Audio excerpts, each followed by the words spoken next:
Siamo due associazioni, il Comitato SOS CNC e l'Associazione La Vespa, e da anni ci occupiamo della vicenda della cosiddetta fabbrica dei veleni di Pernumia. Abbiamo prodotto questo video per fare il punto sui rischi che 18 anni di rifiuti tossici hanno comportato per il territorio e per la salute dei cittadini. L'anno scorso, sulla spinta di un allarme sociale, l'USL6 Euganea, basandosi su dati statistici estrapolati dal registro tumori, ha affermato che la presenza di rifiuti non ha inciso sulla mortalità per tumori nella popolazione dei 3 comuni, Pernumia, Battaglia Terme e 2 Carrare. Ci chiediamo, questa indagine ha sciolto tutti i dubbi da cui era nato l'allarme sociale? Le patologie tumorali sono le uniche legate a questo tipo di inquinamento? In questi casi, quali sono le indagini più adeguate da eseguire? Stiamo parlando di rifiuti tossici, cancerogeni ed ecotossici in base alla normativa europea, e le analisi su suolo e falde non sono mai state fatte. Abbiamo chiesto delucidazioni al professor Gianni Tamino, già docente universitario di biologia, componente del comitato tecnico scientifico dell'ISDE e esperto dell'impatto degli inquinanti sulla salute.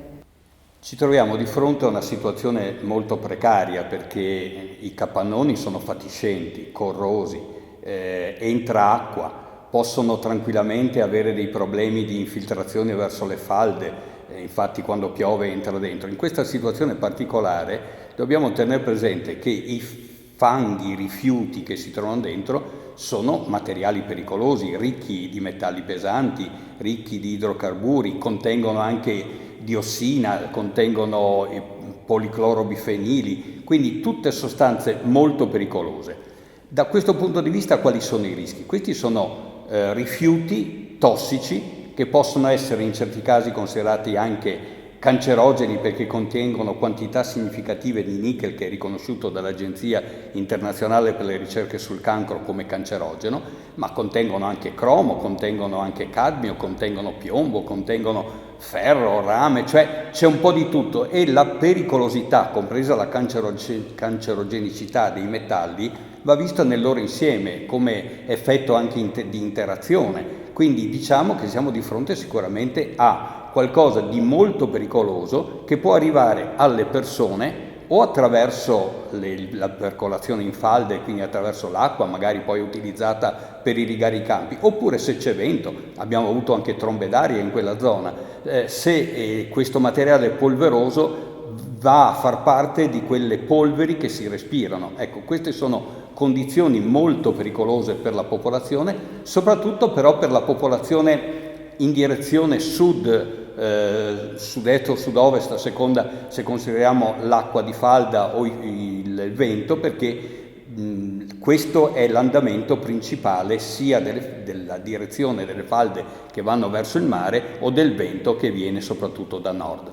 In queste condizioni i comuni che si trovano quindi in questa direzione possono aver subito dei danni. Purtroppo non siamo in grado di dare risposte precise perché non sono state fatte le analisi che avrebbero dovuto fare, cioè il carotaggio della zona antistante il capannoni nel corsi d'acqua che sono coinvolti e una verifica della qualità dell'aria quando c'è vento. Tutto questo non è stato fatto e quindi possiamo solo parlare di un pericolo probabile che dovrebbe essere confermato. L'unico tipo di dato che è stato cercato di mettere, che ha cercato di mettere in evidenza la pericolosità non per l'ambiente, ma ricordiamo che questi sono fanghi, rifiuti tossici, ecotossici, quindi l'ambiente può avere dei gravi danni, quindi pensiamo agli animali che vivono in quelle zone, nei corsi d'acqua e così via. Ma l'unico dato che è stato messo in evidenza da una ricerca dell'unità sanitaria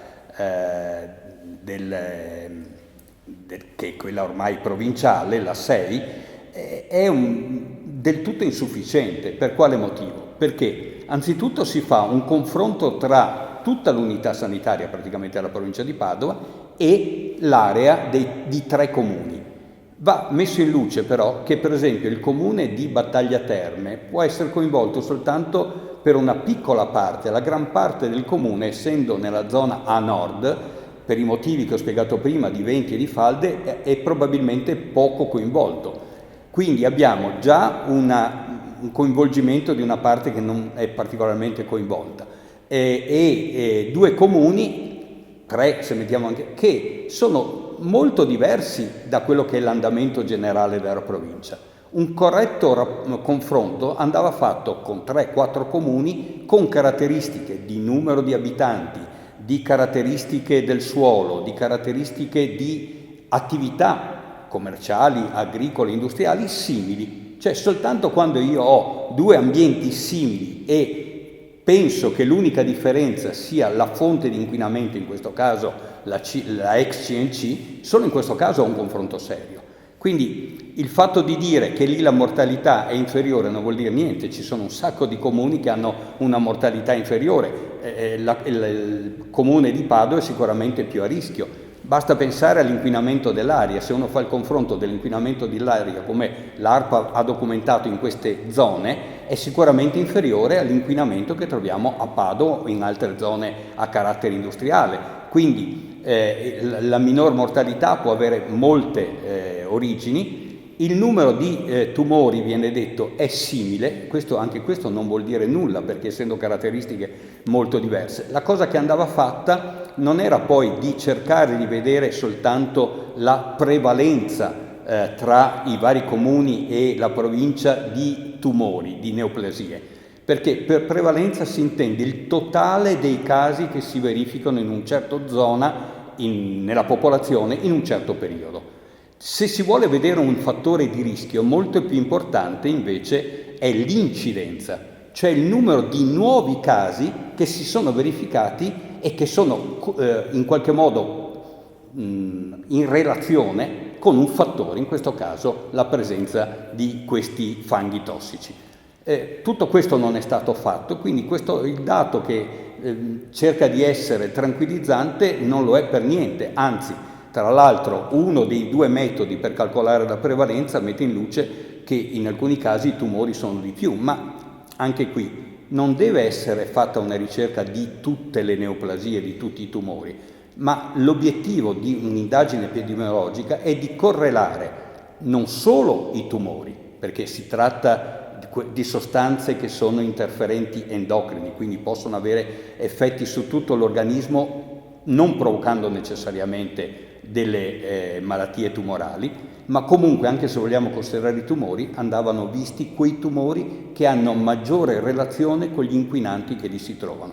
Per esempio il nickel, che è cancerogeno, crea problemi alle vie respiratorie. Poteva essere fatta un'indagine in rapporto a questo, oppure altre considerazioni che si possono fare sulla luce di quelli che sono gli inquinanti. Per esempio ci sono diossine, ci sono PCB, ci sono furani che sono particolarmente specifici per alcuni tipi di malattie. Tutto questo purtroppo non è stato fatto, non siamo in grado di dire qual è la situazione se non che vi è un grave pericolo per l'ambiente e per la salute dei cittadini. Il deposito è frutto dell'attività illecita della ditta CNC, sequestrato nel 2005 a seguito di un'inchiesta per traffico di rifiuti tossici. Nel 2009 la Regione Veneto l'ha inserita tra i siti inquinati e da bonificare e nel 2010 sono state rimosse 3.200 tonnellate interrate all'esterno e rimaste esposte al dilavamento pluviale per almeno 5 anni. Ci troviamo a Pernumia, a Padova, ai confini con i comuni di Due Carrare e di Battaglia Terme, quindi a ridosso del bacino idrotermale euganeo e del Parco regionale dei Colli Euganei, zona classificata sito di importanza comunitaria e zona di protezione speciale. I capannoni si trovano tra quartieri residenziali, una zona industriale e un'area agricola, e a 20 metri del canale Vigenzone, che convoglia le sue acque nei pressi della laguna di Venezia. I rischi di inquinamento potrebbero derivare da eventi di varia natura, ma bisogna anche considerare il pericolo che ci sia stato o sia in corso un rilascio di inquinanti nel suolo e nelle falde. La stessa Regione nel 2015 scrive che siamo di fronte a una grave criticità ambientale non solo per l'area del deposito, ma anche per il territorio circostante intensamente urbanizzato e che questo costituisce un oggettivo pericolo per la salvaguardia ambientale e la salute pubblica. Un principio di incendio si è già verificato nel 2007. Tra le cause è stata fatta anche l'ipotesi dell'autocombustione per reazione chimica. Il rischio alluvione è stato sfiorato 3 volte negli ultimi 10 anni. E dato che l'area si trova nel bacino scolante in laguna, una tracimazione avrebbe conseguenze a lungo termine anche per la costiera veneta.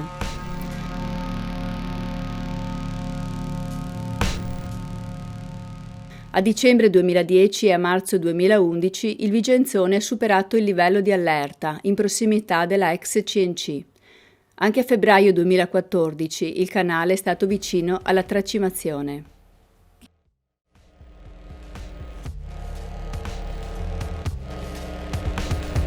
Il fortunale del 2014 ha colpito in pieno la struttura, provocando numerose falle alle pareti. Anche il tetto è stato danneggiato da quell'evento. Questo laghetto di falda si è formato dove per 5 anni sono rimaste interrate 3.200 tonnellate di rifiuti. Per verificare l'inquinamento delle matrici ambientali, la Regione Veneto nel 2009 assegna 200.000 euro alla provincia, soldi poi volturati al comune di Pernumia, che doveva eseguire interventi di indagine ambientale del sito e caratterizzazione dell'area esterna ai capannoni, lavori questi mai eseguiti. Un altro pericolo per suole falde deriva dall'acqua piovana che entra dalle aperture e forma rivoli e pozzanghere tra i cumuli. Dove andrà a finire quel percolato? E veniamo al rischio di cedimento strutturale, denunciato fin dal 2009 dalla stessa provincia. Anche i tecnici della società Tesi, incaricati dalla provincia di redarre il piano per la caratterizzazione, sempre nel 2009 segnalavano sia la corrosione dei pilastri interni dovuta al contatto con le sostanze, sia lo spanciamento delle pareti per la spinta dei cumuli.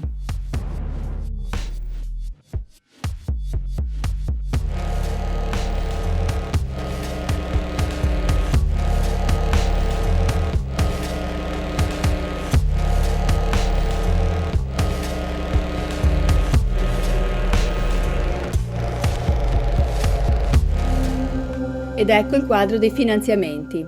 Il primo di 200.000 euro, erogato per verificare se suolo e falde sono inquinati, deve essere ancora utilizzato, anche se il piano è pronto dal 2011. Altri 2 finanziamenti, per un totale di 2 milioni, sono invece stati spesi, sia pure in tempi molto lunghi. Tra il 2019 e il 2020 sono stati stanziati altri 12 milioni, sufficienti per l'asporto dei rifiuti, ma poi si dovrà aprire la fase della bonifica, per la quale non c'è ancora nessun progetto e che richiederà ulteriori fondi. La storia, insomma, è ancora lontana dalla sua conclusione.